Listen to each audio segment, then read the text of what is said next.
bwe yatuuse wansi bambi nakkirira bwe yakkiridde ne mulemerako ne tumulemerako n'atuuka kuli oluguudo lwe bakola n'aggyayo emmundu mu bbaaga n'agikwata bw'ati nesigala nga nkyajja bwe namutuuse n'abanga akyuka bw'ati okunkuba amasasi nze ne munnange Mukisa emmundu n'emusimattuka n'egwa mu mandigaadi mu mpagi bwe yagudde mu mpagi ne mugwira ne mukwata mu bulago nange nankwata nalwana yadde mwana muto myaka nga 19 naye ng'ayina training ze namusinzizza maanyi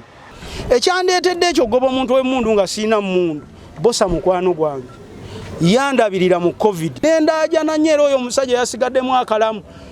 obuvumu bwonna bwavudde ku nze nti n'ebimu bankubye nga ntaasa baleme kumutta